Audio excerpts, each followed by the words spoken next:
Beaucoup de personnes disent, ah, moi là, vraiment j'ai fait un songe. Ou bien j'ai fait un rêve. À quel moment on dit songe, à quel moment on dit rêve? Le songe exprime l'intervention d'une personne extérieure. Et quand tu fais un songe, tu vas voir l'intervention d'un être extérieur à ton âme. Tu peux voir un ange, tu peux voir un démon qui t'attaque, tu peux voir un saint, tu peux même voir directement Dieu. Il y a l'intervention d'une puissance extérieure à ton âme. Amen. Une de mes filles dans le temps, quand Dieu a opéré sa délivrance, elle était très loin de la Côte d'Ivoire et elle m'a vu en rêve chez elle arriver chez elle à la maison. Et j'ai pris un balai et je lui ai dit, ta maison est trop sale. Et puis j'ai dit, sors de la maison, elle est sortie. Puis j'ai balayé sa maison. Quand elle a fini de balayer sa maison, je lui ai dit, entre. Et puis on est dans la maison et puis elle s'est réveillée. Vous voyez? Ça c'est l'intervention d'un être extérieur. Quand ça commence, c'est pas un rêve, c'est un songe. Et je vous ai dit qu'au niveau des rêves ou bien des songes, il y a trois catégories. Il y a des songes ou des rêves qu'on appelle des songes, des rêves de révélation. Il y a des rêves, des songes de victoire. Il y a des songes, des rêves prophétiques. Dans les rêves de révélation, c'est dedans qu'on trouve les rêves prémonitoires. Donc les rêves prémonitoires font partie d'une catégorie de rêves. Et je vous ai dit, même au niveau des rêves prémonitoires, il y a deux sortes. Il y a des rêves prémonitoires qui sont liés à Dieu. Et puis il y a des rêves prémonitoires où l'intervention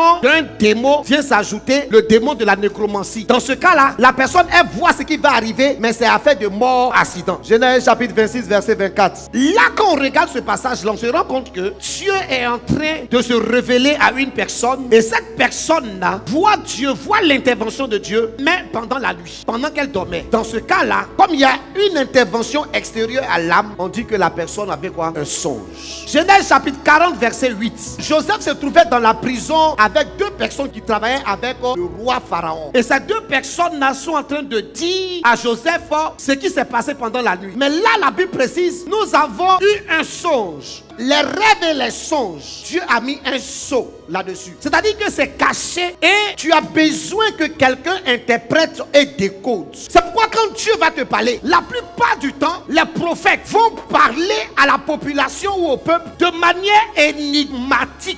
Parce que quand Dieu se révèle à un prophète, c'est avec des signes, des images et certaines choses. C'est pourquoi tu peux faire un songe ou un rêve, ou même tu peux avoir une vision et Dieu va parler avec toi de manière énigmatique. C'est à toi de savoir que telle chose veut dire tant. Mais quand tu ne peux pas, la plupart du temps, dans l'ancien temps, quand les gens font des rêves et des songes et des visions, ils vont voir ce qu'on appelle le voyant. Le voyant, c'est pas le féticheur, c'est pas le vaudouman, c'est pas le comian. Le vrai nom du prophète, on l'appelle le voyant. Mais quand tu dis ça aujourd'hui, les païens et les religieux vont dire, ah, lui là, c'est pas clair. Il s'appelle maintenant les voyants. Le vrai nom du prophète, on l'appelle le voyant. Donc, ils allaient voir le voyant pour que ce dernier-là puisse décoder les choses. Parce qu'il sait, quand tu fais telle chose, ça veut dire tant. Quand tu fais ceci, ça veut dire tant. Et vous allez voir, concernant les rêves et les songes trompeurs, parce qu'il y a des gens qui ont fait des rêves et ça les a trompés. Amen. Le diable peut te faire un rêve pour te décourager.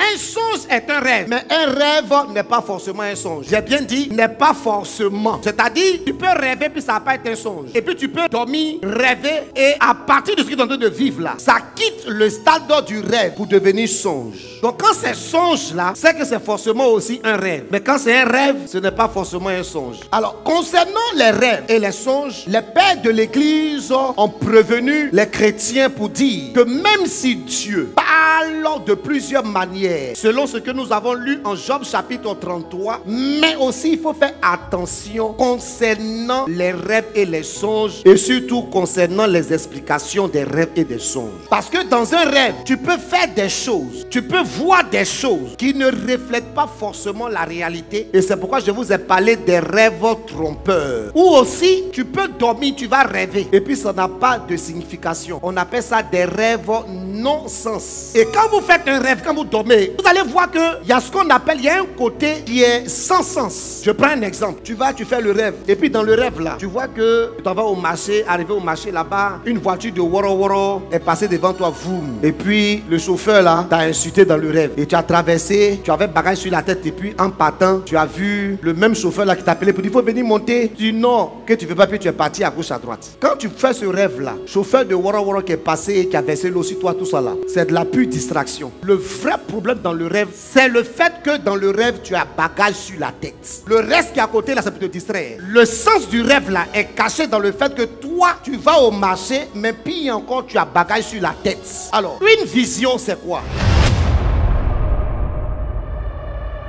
Rejoignez-nous à la paroisse orthodoxe Résurrection de Bangerville, siège à Cafel, tous les vendredis de 19h à 21h et tous les dimanches de 15h à 19h avec le prêtre exorciste Abba Daniel La Révélation. Ou contactez-nous au plus 225 07 07 14 0016 plus 225 01 40 51 40 00 WhatsApp plus 225 07 09 82 32 82.